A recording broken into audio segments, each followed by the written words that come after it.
The reality is that when you look at the latest data, including from the International Energy Agency, just came out with a new report on both electricity and on coal, two different reports. What's happening in China and India, coal consumption is skyrocketing.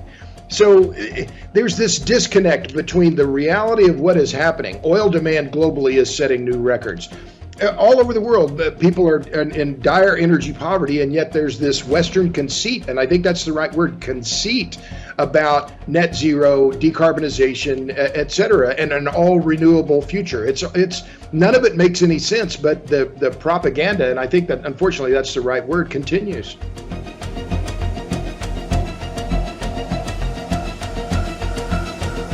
Welcome to another episode of Counterculture, the show that stands at the intersection of reason and faith in the battle against sentimentality. In a speech recently in Brazil, former host of the Captain Kangaroo Show and now U.S. Treasury Secretary Janet Yellen said the following on the topic of getting to the equally hallowed yet impossible goal of net zero carbon emission. Quoting Yellen, "The transition will require no less than $3 trillion in new capital from many sources each year between now and 2050. She continued, "This can be leveraged to support pathways to sustainable and inclusive growth, including for countries that have historically received less investment." End quote. It's nice to hear we've gotten a stay of execution until 2050, considering noted climatologist Alexandra Ocasio-Cortez had previously imposed a death sentence of 2030 on the West. We've got another 20 years, but at $78 billion. Translating Yellen's newspeak, what she is saying is that while we're importing the third world through our welcome mat called the Southern Border, we'll be exporting our capital to put up windmills and solar farms from the Galapagos Islands to the Horn of Africa. You know, whatever it takes to achieve equity with Eritrea.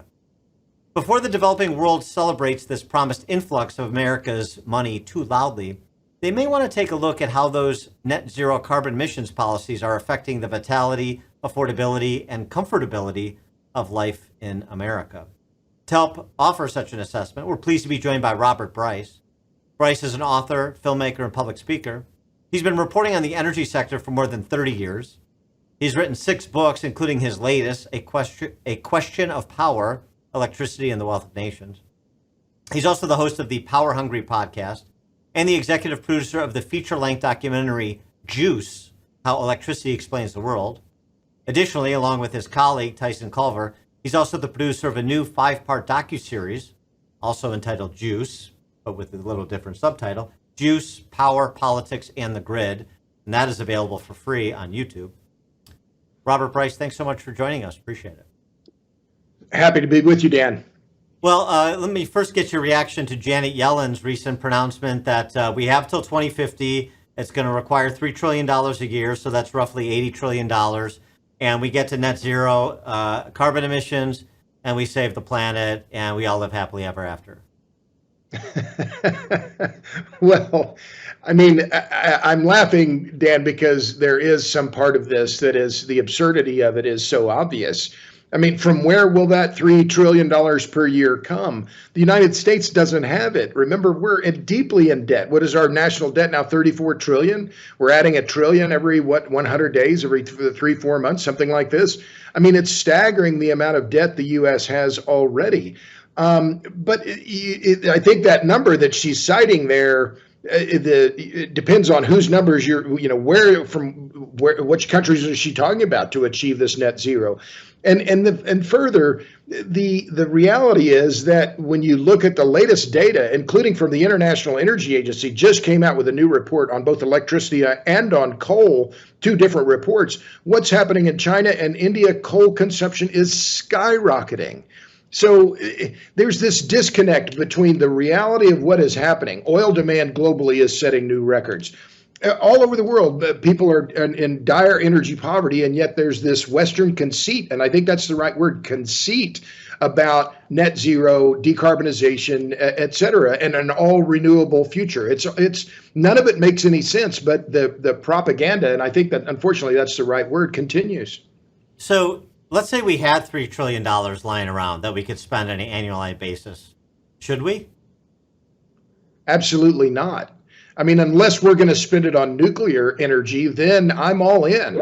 I've been saying the same thing now for years, natural gas to nuclear. If we're serious about decarbonization, those are the ways forward. But nuclear by necessity will require strong government backing. And we're seeing that come around to some extent here in the US. It's happening much more quickly in Canada and in Europe than in the US. But the reality is that unless or until we can find a massive amount of new low carbon energy production and fund it, rather, we know what it is, nuclear, unless or until we have a global agreement to really implement nuclear on a global scale, I think a lot of this money is simply going to be wasted. And unfortunately, that's what we're seeing. It's interesting because even quote unquote environmental groups like the Sierra Club have quietly been promoting nuclear power too, because there's at least some recognition. There's some people that have some common sense on that side, that this sort of eco-supremacy ideology, just doesn't power an industrialized, civilized world. So yes, nuclear, and that's a way to move us off of some dirtier fuel sources like fossil fuels. But that's an implicit recognition that all of this talk of solar and wind, which represents a small fraction of our power grid at this point in terms of delivery of energy, that this is all fictitious. It strikes me, and I know you've written extensively and recently about the wind power industry. Very much like Janet Yellen said, she uses this phrase like inclusive growth, and we're going to make $3 trillion in capital investments in the developing world. It just seems like this is a stick-up job to divest from the United States and subsidize either other countries with American taxpayer dollars, or, as you've written about, foreign-owned companies with American tax dollars. Well, you've said a lot of things there. First, I'll disagree with you. The Sierra Club is not quietly supporting nuclear power, nor is the NRDC. These anti-nuclear NGOs, and by the way, I don't call them environmental groups. They are not environmentalists. They are climate activist groups. They're not green groups. They're not environmental groups. They're not in favor of clean energy, green energy, renewable. These are all marketing terms, Dan. We have to be very clear about what is being sold and what the reality is. What they're pushing is alternative energy. They're pushing forms of energy that are weather dependent. So let's talk about that for a minute. What is the motivation here? It's all about climate change. Okay, fine, climate change. I'll agree with you for the sake of discussion. We're facing more extreme weather, hotter, colder, more extreme for longer. Then it's the height of foolishness to be making our most important energy network, the electric grid, dependent on the weather. We need weather resilient, weather independent energy and power systems, not ones that are weather dependent. So there are so many factors here at play, but let me cut to the chase here. Yellen is talking about trillions of dollars. Who is benefiting? Cui bono? Follow the money. Why is this meme or these claims around the energy transition? Why are they getting so much traction? Well, follow the money. Who benefits? It's big banks, big corporations, big NGOs, and big law firms. That's the driver behind all of this. I can't be more cynical about all of this. All of this push around decarbonization, climate change has nothing to do with climate, has everything to do with money. Yeah, no, I mean, just to go back to the Sierra Club, because I think it's interesting and it sort of underscores your point. This is from a New Yorker piece from a couple of years ago. At the dawn of the nuclear age, some conservationists, including David Brower, the longtime leader of the Sierra Club, supported nuclear power because it seemed preferable to hydroelectric dams, the construction of which destroyed scenery and wildlife. But Brower changed his mind, and then after a bitter split with the Sierra Club, went on to found this more radical left organization called Friends for the Earth. So there has been this debate even within the so-called, I know you reject the term, but environmentalist groups, eco-supremacist groups maybe is more descriptive. But then they just can't bring themselves to organize around this because they're not really looking for a solution. They're looking for a payday. And this is sort of what you're talking about with wind power. And I mean, some of the egregious examples that you documented at your Substack that I read of, the big oil companies, BP and Shell are in the wind turbine business because, of course, they're getting huge subsidies from America to be in that business. It's exactly right. And if you look at what is going on in offshore wind energy, I'll say it very clearly, Dan. The only thing dumber than onshore wind energy is offshore wind energy. What we're seeing is a complete environmental betrayal by these NGOs, NRDC, Conservation Law Foundation, Sierra Club, National Wildlife Federation, Audubon, all of them saying, oh, we're in favor of offshore wind energy. Now, just imagine for a second, and we'll get to the Nantucket blade failure in just a minute, I hope. But just imagine for a moment if the oil and gas industry had proposed to put not just a few dozen, but instead hundreds or even thousands of offshore platforms on the eastern seaboard of the United States in the middle of known North Atlantic right whale habitat. We would be hearing, I'm in Calgary, Canada today. I would be able to hear the wailing and gnashing of teeth in Montauk, from Calgary. I mean, the outrage would be, it would be front page news in the New York Times every day. But because it's the offshore wind energy business, these NGOs are saying, oh, it's no problem. It's not a problem for the North Atlantic right whale, despite the fact that it's critically endangered and there are less than 100 breeding females left. They're just saying, oh, okay. And further, that you have, if you look at the website of the New York Offshore Wind Alliance, who's on the steering committee? Natural Resource Defense Council, Sierra Club, and a company called, they're a subsidiary of Total, the French multinational oil company, and Equinor, the state-owned Norwegian oil company. These are two NGOs that are in bed with big oil. I mean, it's just almost comical. It's like, oh, no, but no, Attentive Energy is the company. So you have Shell, BP, Total, Equinor, all of them oil companies coming into the U.S. to collect federal tax credits to build offshore wind. And the NGOs are saying, oh, that's just fine. Oh, your oil companies, that's fine. We'll in North Atlantic, right? Well, never mind. But they're all in bed. It's all this collusion. It's just gobsmacking, Dan. And I laugh about it because it's so absurd, the whole thing. It's beyond parody. Well, and for the oil companies, I presume, because I know that BP and Shell have moved away now from the wind, from the wind. But I mean, it's to give the appearance of, being, green energy friendly and stuff. It's not even about their bottom line because it's such a small fraction of their revenue generation. But it's the politics of it. You position yourself with the states and these green energy ideologues for political purposes because, you want to be able to manipulate public policy to your benefit and make sure that your company stays viable in these environments where you have radical left eco-supremacists in charge. Right.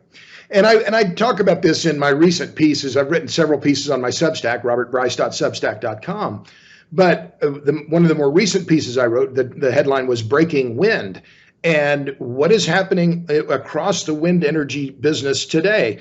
These wind turbines that they're building, both onshore and offshore, are breaking or malfunctioning much sooner than expected. So it was on July 13th, the Vineyard Wind Project, which is owned by Avangrid, a Spanish company, and Copenhagen Energy Partners, a Danish company. They're planning on building 800 megawatts of offshore wind on a lease south of Nantucket and Martha's Vineyard. One of the wind turbine blades that was built by a company called GE Vernova, which was spun off from General Electric, the blade broke in calm weather and sent tons of debris into the ocean that washed ashore on Nantucket's beaches. And the excuse is, oh, well, this is just a one-off. This is a mistake. No, it's not a one-off. Earlier in July, American Electric Power sued GE Vernova in New York court for problems with onshore wind turbines that GE Vernova had built and put in Oklahoma. The potential stakes in that lawsuit alone are hundreds of millions of dollars. But the problem is they're building these massive machines to try and capture more energy from the wind. And in doing so, they're making the blades longer. And because they're doing that, they're more prone to failure. So it's a fool's errand, the entire thing, Dan. It's a fool's errand. Trying to capture massive amounts of energy from the wind requires industrializing our landscapes and our seascapes to a point that just destroys the environment. And it's anti-environmentalism being promoted by these climate NGOs. I'm a lifelong bird watcher. I went whale watching in Canada the other day. What are these people doing? I mean, it's just incredible how blinded they have become by climatism and renewable energy fetishism. Right. It's the destroy the village to save the village sort of approach to things. But it's just like the potential of wind power, for example. Right now, wind power represents what, a point or two of total energy production in the United States?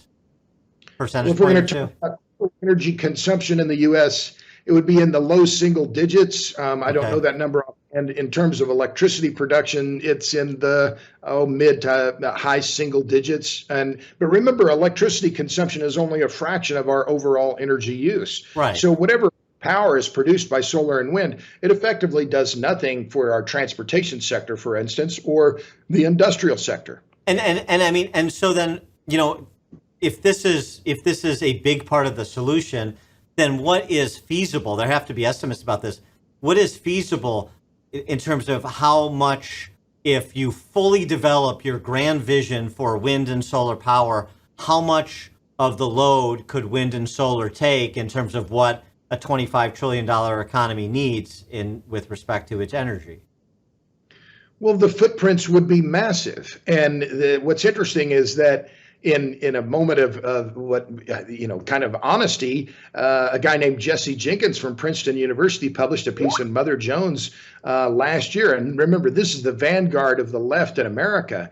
And I think, if memory serves, he noted that the wind to power the U.S. economy with wind and solar would require, with wind turbines, it would require something like 5 states covering something like 200,000 square miles, or it's even more than that. But it's just a massive footprint.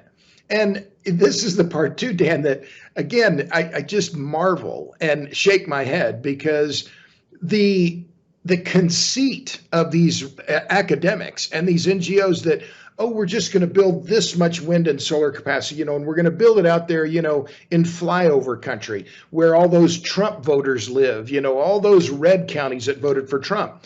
Well, the reality is that all across America, and in fact, all around the world, local communities are saying, we don't want these big projects. And I've documented them in the renewable rejection database. There have been about 450 rejections or restrictions of wind energy in the United States since 2015. And now I think we're up to about 240 rejections or restrictions of solar. And we've seen these just, in fact, in the last few weeks. A massive project proposed by Samsung in Louisiana was rejected. That was a solar project. And another big solar project that was in Louisiana that was being pushed by the utility Entergy was rejected by local authorities. This is happening all across the country, and in fact all around the world, because the fundamental problem with wind and solar is not just their intermittency, but they require massive amounts of land.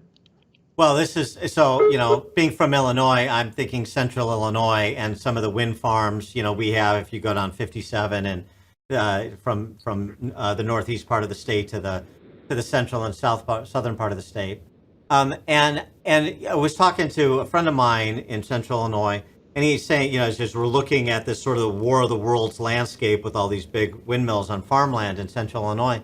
And he's like, the other thing you got to understand is, whatever this money is throwing off for the landowner, it's destroying the farmland. You'll never be able to farm this land again because of the massive concrete that's poured and the other materials that have to go in the ground to erect these wind farms. I just wanted you to speak to that.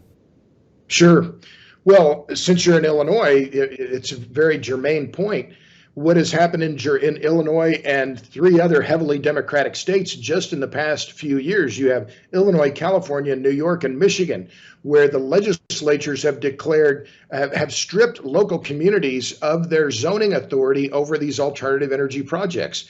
What does that tell you? It tells you that the backlash in rural America against these projects is so severe that state level authorities have said, oh, we're not going to allow you to block them anymore because we're on the side of big wind and big solar. And so they're effectively trying to Bigfoot these local communities. So But yes, it's a battle over view sheds. It's a battle over neighborhoods. It's a battle over property values. But increasingly, it's a battle over agricultural land and ag land preservation.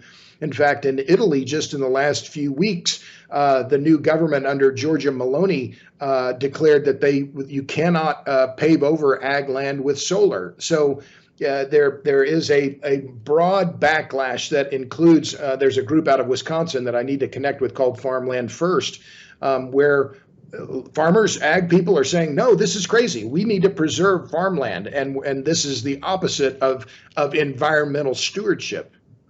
The other backlash that's occurring, related energy topic, is with electric vehicles. And Porsche was the latest one to relax this goal they had of getting to 80% EV fleet by the year 2030, because it turns out Porsche enthusiasts don't want electric vehicles. And this comes after you've had rental car companies trying to sell off significant portions of the EV fleet, and others talking about relaxing their mandates as they're being pushed by politicians in places like California to be gas engine free by 2035. Say California comes to mind as the lead useful idiot in that race. And so and this too, just thinking about the $3 trillion and the $80 trillion they want to spend 2050 the world over, and the $370 billion that's being distributed by John Podesta per the backdoor Green New Deal. I mean, what just the other a couple of weeks ago, Mayor Pete's on the Sunday talkies, and he's pressed about how many EV charging stations they set up. He's supposed to, the subsidies to fund 1,000, and 2.5, 3 years in, they're up to like 3. But they're right on track for 1,000 by 2030. They're 3 in 2.5 years. I mean, all this stuff just seems like such a scam, and maybe you're seeing more market sensitive, even if they're rent seekers, more market sensitive corporate chieftains getting hip with this and saying, we can only go along with this so far, and they're pulling back. And do you see that continuing, or do you see that as just a little bit of an interruptus, depending on what the political landscape looks like after November, and they're still going to be, pun intended, charging ahead? Well, I think the reality definitely is setting in on the EV sector, and the automakers are finally starting to understand what happened. And I wrote about this on my Substack just the other day. The headline was Ford's EV bloodbath continues. During the second quarter, Ford Motor Company lost $47,000 for each EV it sold. They're on track to lose $5 billion on their EVs this year. I mean, it's just insane corporate policy. Now, they're doing a lot of this, of course, because of these federal mandates, which should be struck down by the courts in the wake of this Chevron deference decision just last month. That's a longer discussion than we have time for today. But there's no doubt all the major automakers are now backing off because they're realizing what I've said for now more than a decade: electric vehicles are not a mass market product. They're a niche market product. And the people who want EVs, a lot of them have already bought them. And one last point here, Dan, and this is one of the things that drives me in my work, and what do I hope to do in my career, and I've been in journalism my whole life. I hope to speak now, especially when it comes to energy and power, for the working class, for the people who have names on their shirts and wear name badges. Those are the people that are so underrepresented, or drastically underrepresented in our politics. And all of this policy, every bit of this decarbonization policy, sticks it to the poor and the middle class. And there is no better example of that than the electric vehicle mandates. The low-income folks and baristas and janitors, they don't drive Teslas. Rich people drive Teslas. And yet there's no recognition of this. But a lot of this, and my friend Joel Kotkin, I think, calls it exactly right. This is part of a class war on the poor and the middle class. Neo-feudalism is what Kotkin calls it. He's exactly right. Yeah. And we see this too. I mean, Illinois, we're giving $500 million in subsidies for a Chinese communist-backed EV battery plant to locate in central Illinois. The residents don't want it. They don't want their money spent on the Chinese Communist Party's, business gambits. And they're not buying the EVs. As you say, it's a big reverse Robin Hood scheme, which so much of this seems to be. And I wonder if we're seeing the possibility of a reverse Robin Hood scheme on a mass scale. And by that I mean, all this talk about the need for the electric grid to increase capacity substantially to be able to accommodate all the data centers that are being constructed for the big tech companies in this digital world in which we live. And at the same time, you have the push from this administration to essentially what California is doing, rolling blackouts, limit the amount of electricity you can use to wash your clothes and to cook your food and so on and so forth, or eliminating while you're eliminating gas-powered stoves altogether. So it seems to me like you're setting up for a big sort of redistributionist, because if we're not going to commit to the capacity that we need, then we're going to have to steal from Peter to pay Paul, and it's going to be from the working class or the middle income families in America to those that have the political heft to demand what they want, right? Well, you've hit on a lot of points there. Let's just focus on California. And now Kamala Harris is the presumptive nominee, right? It's not all done yet, but remarkable changes in our presidential politics just in the last few weeks.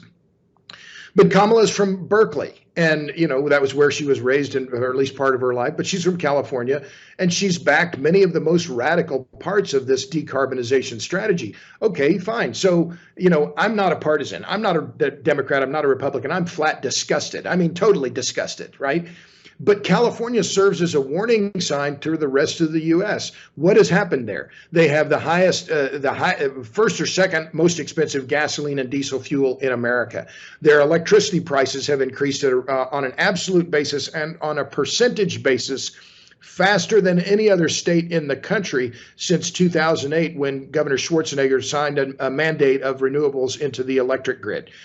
So all of this is incredibly regressive, and it's all hurting the poor and the middle class in California, a state that has the highest poverty rate in the country. So California serves as an example of what not to do, but California has copied the European example more than any other state in America. So what we're facing really is some very dangerous energy policies that have to be corrected.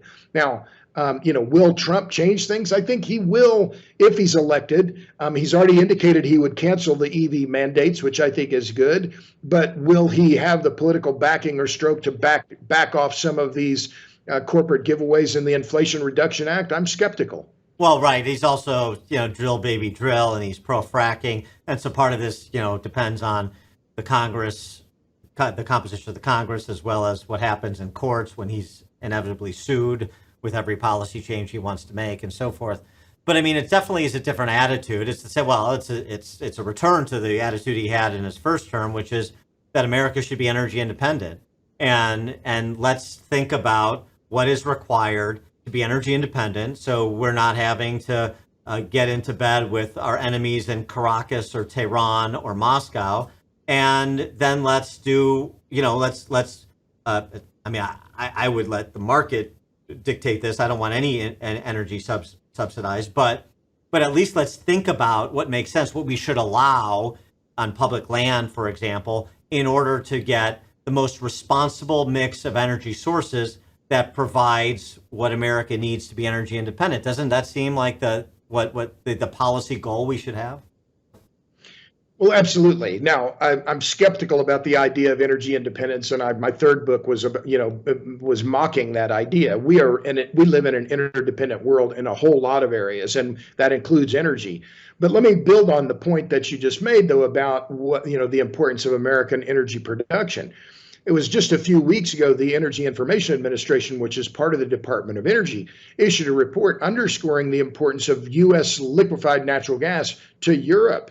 So the U.S. is now the biggest supplier of LNG into the European market.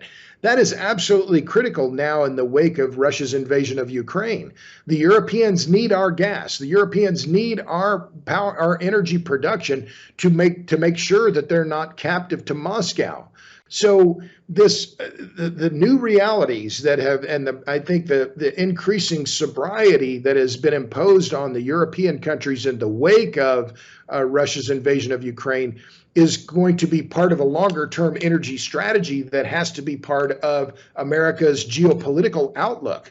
We can't rely on the Russians, and we certainly don't want to rely on the Chinese. And this is one of the other parts of the whole solar EV craze, wind turbine craze, that I just find just incredible. Why is this administration so hell-bent on making our auto sector dependent on Chinese supply chains for metals, minerals, and magnets needed for electric vehicles? That China is not our friend. I'm not a China basher, but China is going to look after China.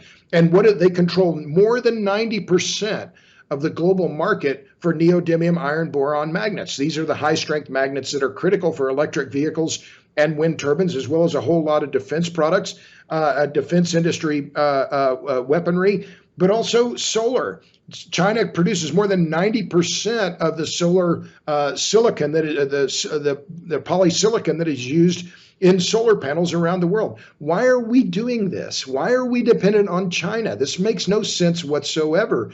But this entire decarbonization agenda heavily depends on Chinese supply chains.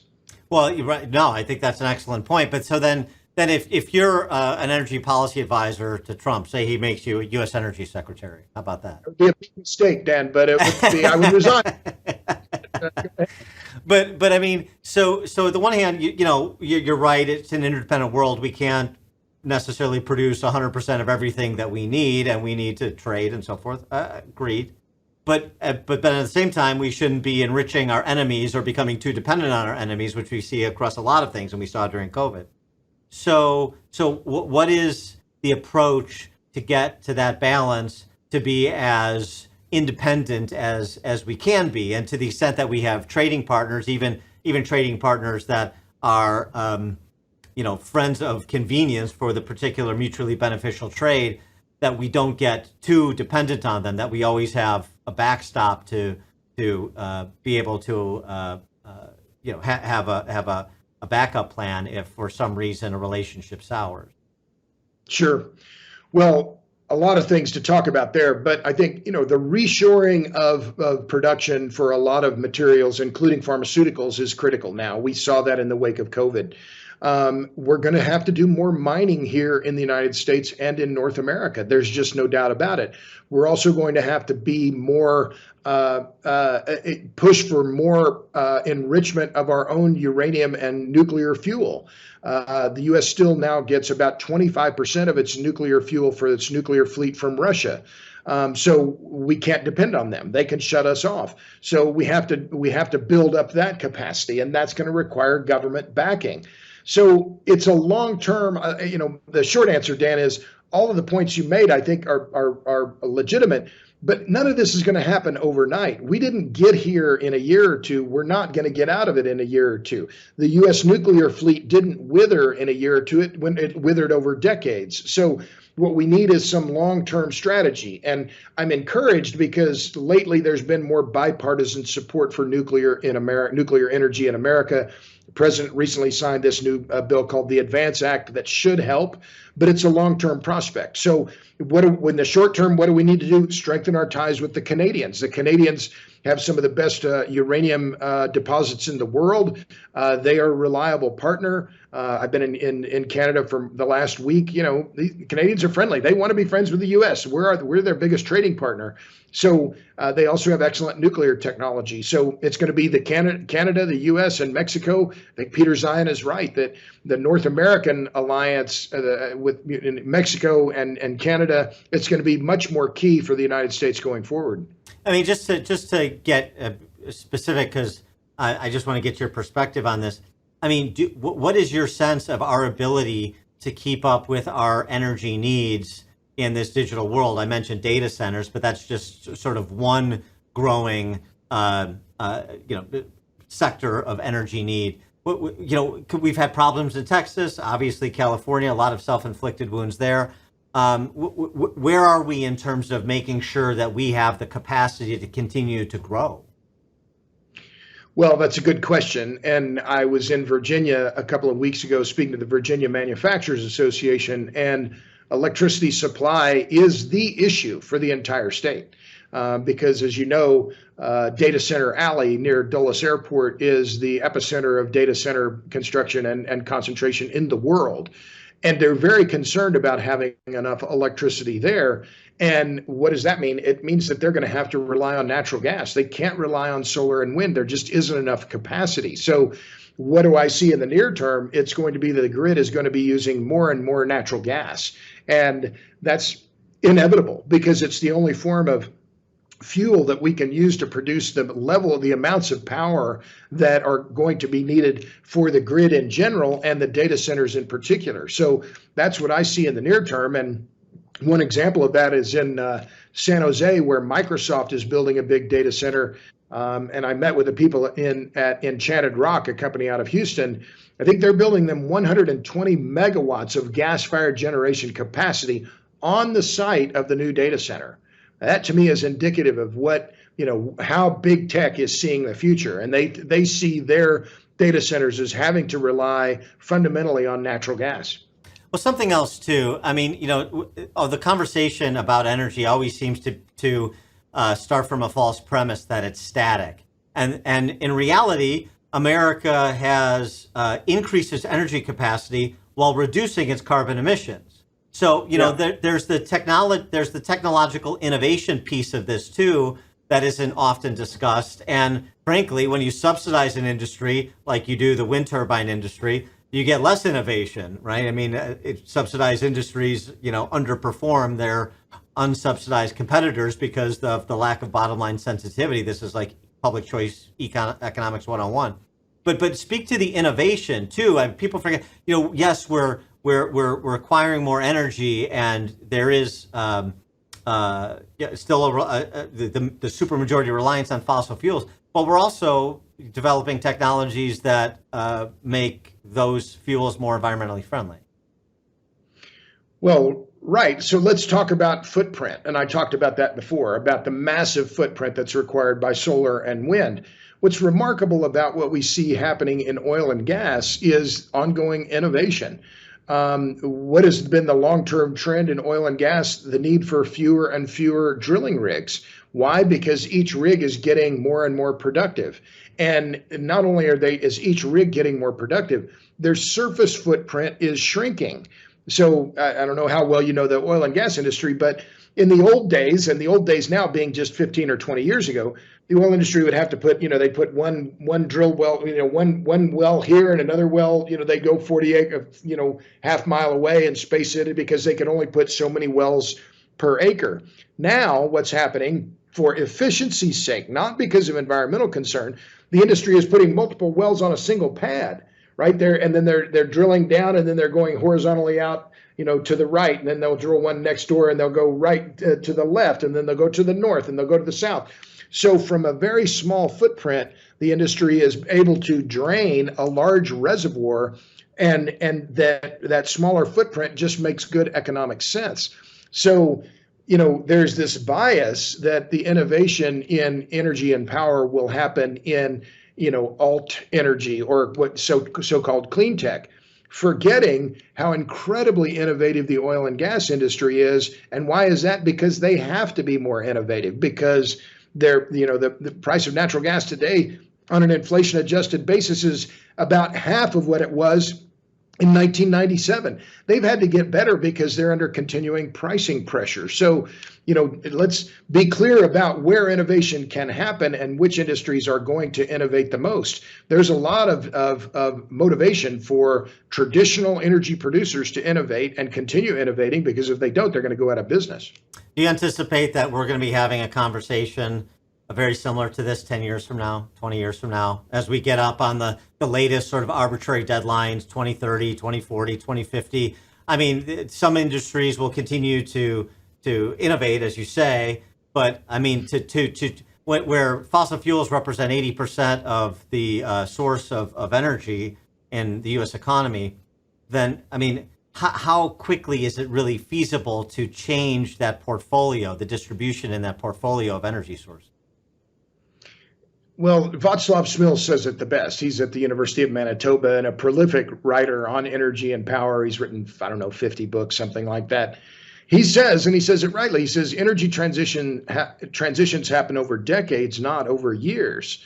So this energy transition, which is, frankly, a lot of propaganda that in fact we haven't seen, as you point out, a major shift away from hydrocarbons globally, despite trillions of dollars that have already been spent on wind and solar. We're not seeing some massive transition away from hydrocarbons. In fact, the growth in hydrocarbons globally since 2004 has been triple the growth of wind and solar combined. So yes, we'll be having these conversations, but I think over time, and we're already seeing this to some extent in Europe, Dan, is that politicians are getting much more sober about their energy policies. You see this with the Yellow Vest movement in France. You saw it in the recent elections in Germany, where the Greens got shellacked in Germany, and where the leadership is looking at the voting electorate and saying, these mandates for EVs, these mandates for heat pumps, these high prices, the public doesn't like them. So sobriety will, in the end, will out. It will win. It's going to take a while, though.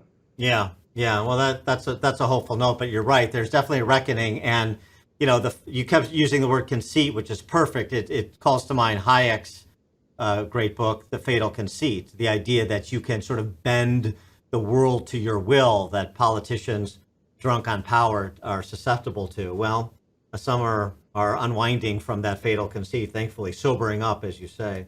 He is Robert Bryce. He has been writing about covering the energy sector for 30 years.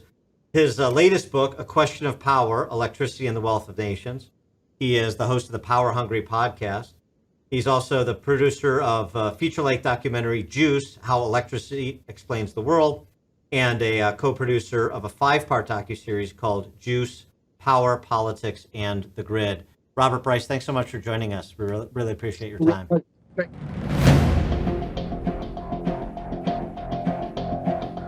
Please like this video and subscribe to this channel if you haven't already. And please leave a comment in the comment section. We'd love to hear your thoughts.